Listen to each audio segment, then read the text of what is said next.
ఓం ఐం ప్రీం శ్రీమాత్రే నమః.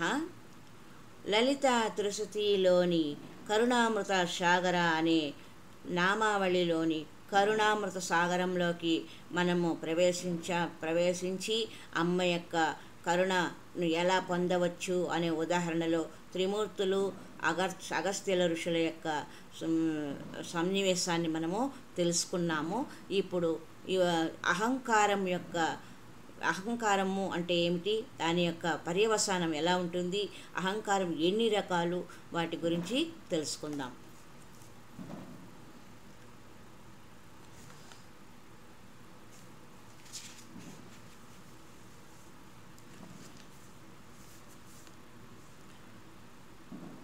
మన యొక్క సాధారణంగా మానవుల యొక్క సమస్య బాధ ఒక్కటే.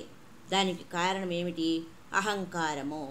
నేను చేస్తున్నాను అనే భావన, చేయించేది నీవు కాదు, నేను సృష్టిస్తున్నాను, నేను పోషిస్తున్నాను అని అనుకుంటే బాధితులు మనమే అవుతాం. కాబట్టి అహంకారం వలన మనమే బాధితులము అవుతూ ఉన్నాము. అహంకారానికి సమస్య అయినా బాధ అయినా కారణం మనమే చేస్తున్నాము అనే భావన ఉండడం వల్ల మనము ఈ అహంకారానికి బానిసలు అయిపోతున్నాము. ఇతరులకు బాధ కలిగించేవారు బాధితులు. అహంకారరహిత వృత్తులు మనలో జాగృతమైతే అప్పుడే మనము భగవతి యొక్క కృపకు పాత్రులు అవుతాము. అప్పుడే అమ్మ యొక్క కరుణాసాగరంలో ప్రవేశించడానికి, అమ్మ యొక్క హృదయాకాశంలో ప్రవేశించడానికి, అమ్మఒడిలో కూర్చోవడానికి అర్హత కలుగుతుంది. అంటే అహంకారరహిత అవస్థ అంటే పూర్తిగా అవస్థ. పసిపిల్లలు లాగా నిష్కల్మషముగా ఉండాలి, అలాగే జీవించాలి. అప్పుడే మానవ జీవితము సార్థకం అవుతుంది. అలా కాకుండా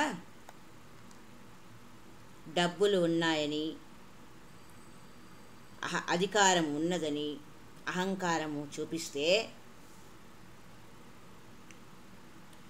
మనము ఎప్పటికీ అమ్మవారి కృపకు పాత్రులు కాలేము, కరుణామృత సాగరంలో ప్రవేశించలేము, అలాగే అమ్మ యొక్క ఒడిలో కూర్చోలేము, అమ్మ యొక్క హృదయంలో స్థానము సంపాదించుకోలేము అన్న విషయము ఈ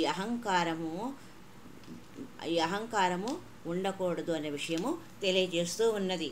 కరుణామృత సాగర నామములో మనము అహంకారం గురించి తెలుసుకుంటూ ఉన్నాము. అహంకారం అనేది క్రింది స్థాయిలో నేను ఉన్నాను అనే భావన యొక్క స్థితి. నేను శరీరాన్ని, నేను బుద్ధిని, నేను మనస్సును, నేను ఫలానా అనే భావన స్థితిలో అవస్థితమై ఉన్న అసత్యం యొక్క స్థితియే అహంకారము. ఇప్పుడు అహంకారం యొక్క నిర్వచనం. అహంకారం ఉండకూడదు, ఆ అహంకారం అనేది ఎలా ఉంటుంది అనేది చెప్పినారు. కరుణామృత సాగరంలో మనము అహంకారం గురించి తెలుసుకుంటూ ఉన్నాము. అహంకారం అనేది క్రింది స్థాయిలో నేను ఉన్నాను అనే భావన యొక్క స్థితి. అహం అస్మి, నేను ఉన్నాను అంటే అహం అస్మి. దానిలో భాగంగా నేను శరీరాన్ని, నేను బుద్ధిని, నేను మనస్సును అనే భావనా స్థితిలో అవస్థితమై ఉన్న అసత్యం యొక్క స్థితియే అహంకారము.